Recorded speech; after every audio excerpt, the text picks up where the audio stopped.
Welcome back to AGR, and today we're going to talk about a game that I was super excited actually to get a chance to play, and that's Dishonored. One of my favorite 360 games.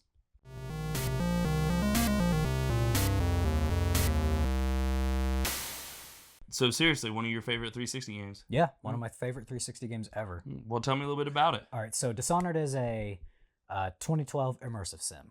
Immersive sim? Yes. I'm not familiar with the term. Okay, so immersive sim, they started in the 90s. They're small open worlds, but they're meant to be lively. So you go into a house, there's going to be a bathroom, a kitchen, a living room. It's going to look like somebody actually lives in there. To me, it just reminds me of a very well done reboot of Thief, unlike the reboot of Thief. Well, that's what it's inspired to be. Okay. That makes a lot of sense after playing it. Yeah, it's the spiritual successor to Thief. And it's even got the creator of Deus Ex as a writer listed. Oh, really? Yes. Okay, I could see that, actually. Yep. A lot of the same themes and stuff. Exactly. Darkness. Yeah. So there's different ways to play an immersive sim. Mm-hmm. Okay, so you can either go in all action-y, be the next Arnold Schwarzenegger, you know what I mean? Or you can be silent, nobody will ever know you're there. That's where Dishonored really thrives, I feel. Which way do you usually tend to go? I don't want nobody to see me at all. Ever? Never. So basically like you in real life. Yeah, pretty much. I try to play that way, and I love stealth games. You give me Metal Gear, and I will not get seen. But something about first-person stealth games, I cannot tell if they can see me or not. I struggled so much with sneaking up on someone, getting ready to like choke them out or something, and then them just being like, "Oh, what are you doing right there? Now I'm gonna attack you." And now the whole city's on me, so I went from not being seen at all to just killing 40 people. Yeah, judging by your Twitch stream, you massacred the entire city. And I feel bad about it. I really do. Like, I know that this is a computer game. They don't have emotions. But the whole time I'm slaying you down, I was like, why wouldn't you just take my freaking sleep dart?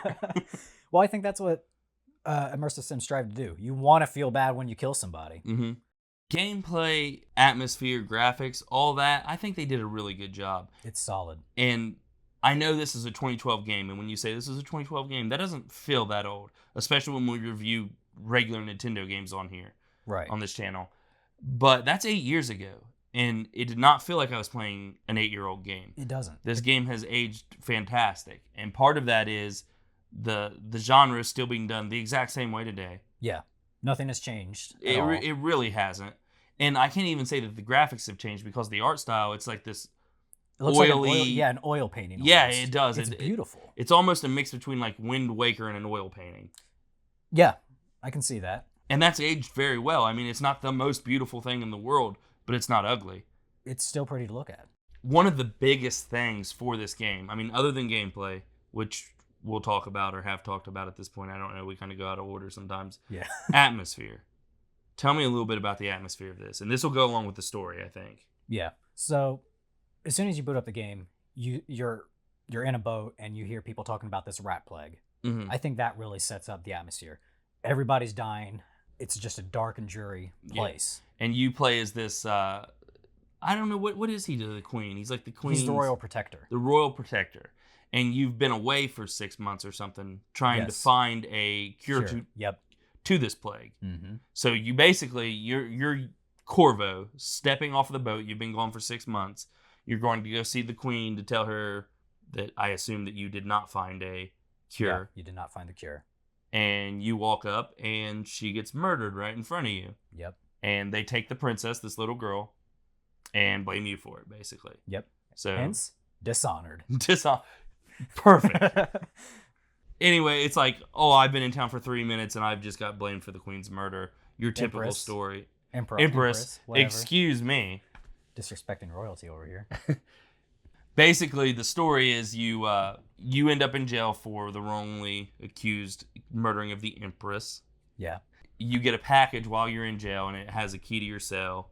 And you get out, and then you meet with a resistance, and it's your typical nothing special revenge / kill the bad guy story. Right.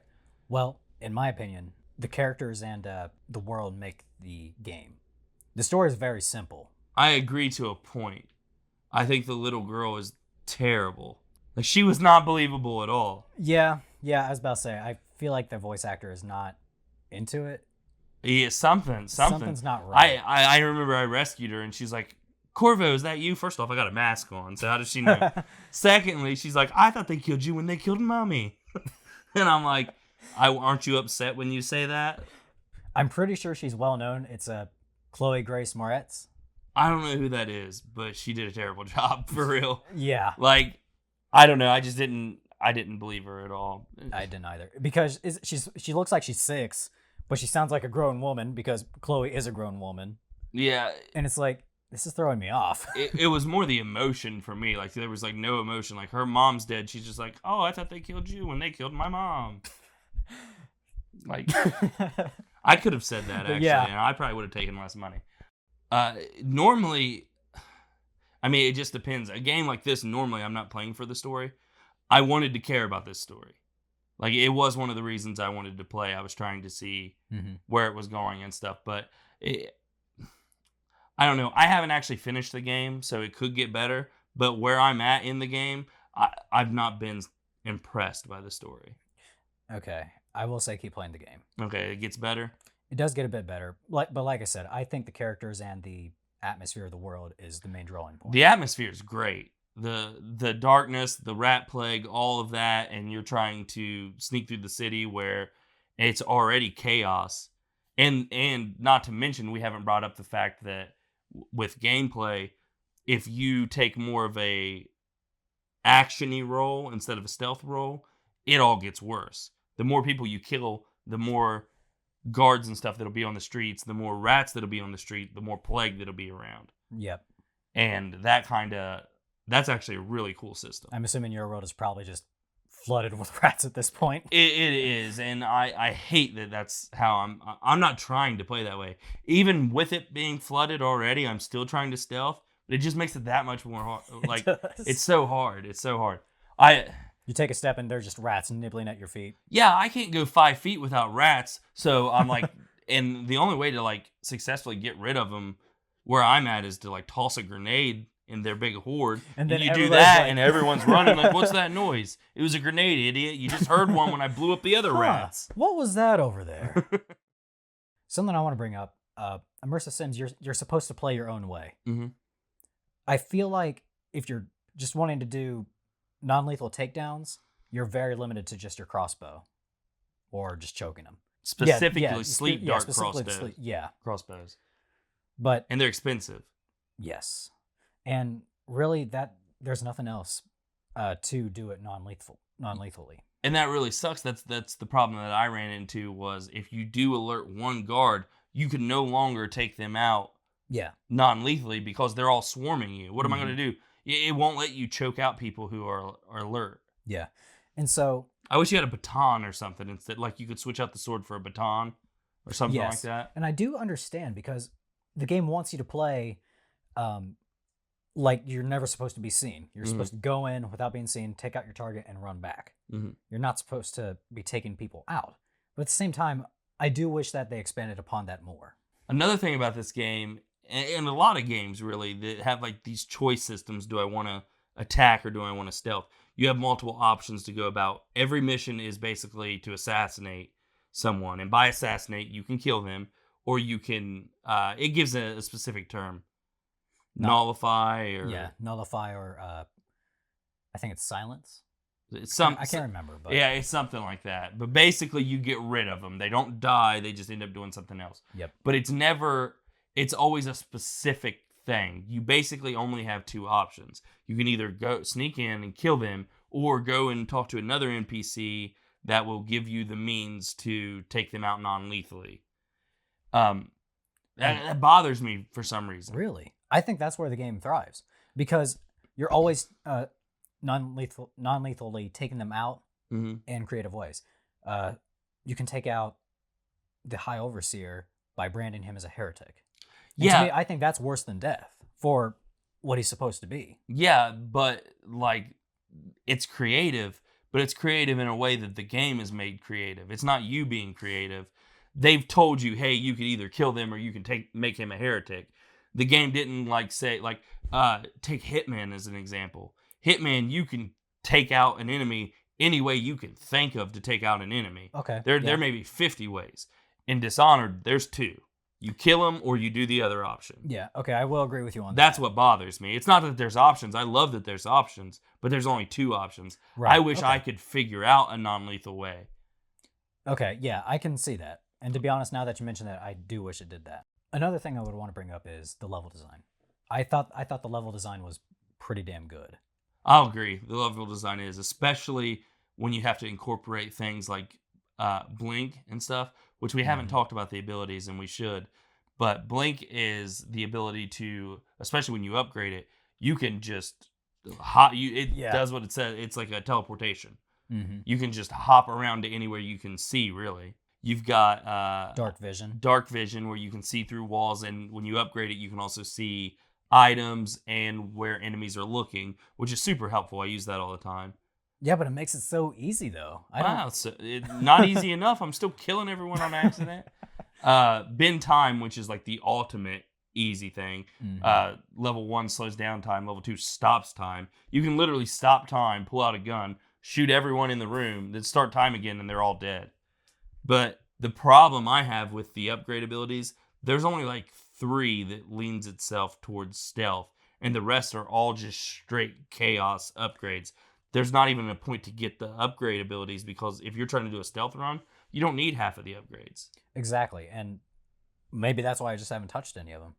Because there's one that where if you kill an enemy stealthily, you'll turn them into ash. Yeah, so you don't have to worry about bodies. Yeah, but when you upgrade it, everybody you kill doesn't have to be a stealth kill, just turns into ash. Yeah.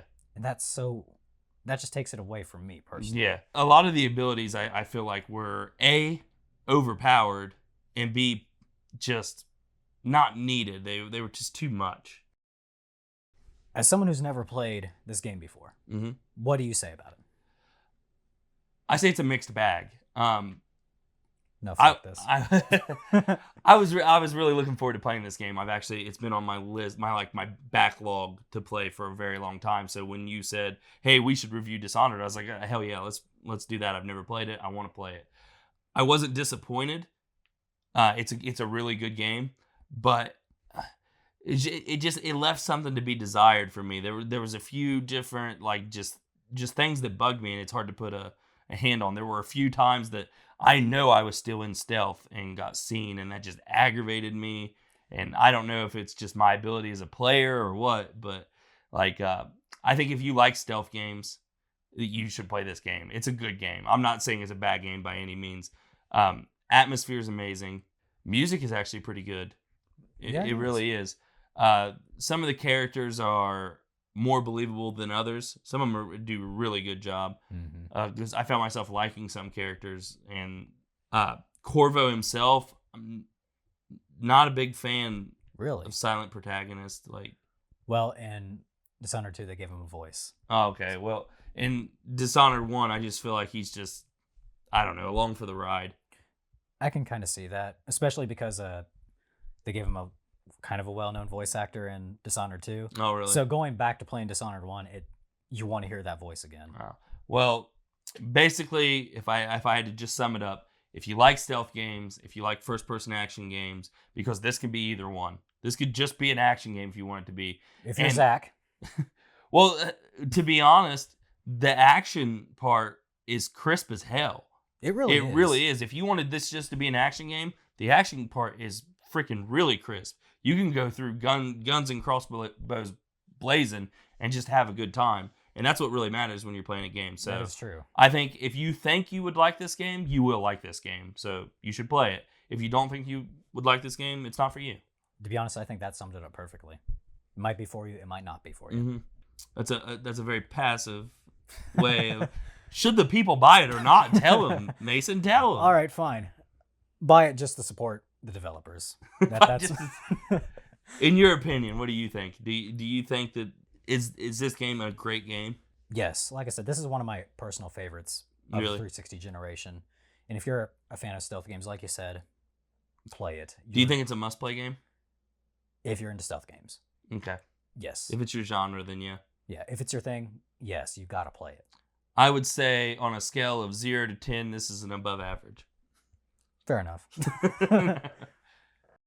All right, well, there you have it. That's our opinions on Dishonored for whatever system we played it for. I played it for PC. Just Xbox One. You played it for Xbox One. You can basically get it for anything at this point. It was originally for 360, PS3. Yep. It's been remastered. It's anywhere you are. Just look around. It's probably behind you right now. Probably. But if you like what we do here, please support us. Hit subscribe, like, comment down below. We're trying desperately to get to 22 views. The last episode was 21 views, and I was like, oh, come on.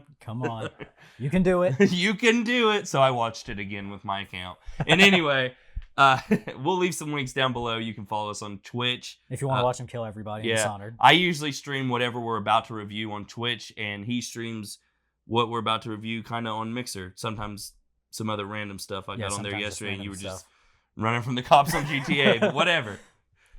It's a mixed bag. It's a mixed depends bag. on what I feel. But also, we'll leave links to our Twitter and whatever else we get into. We really appreciate your support, and thanks for watching, guys.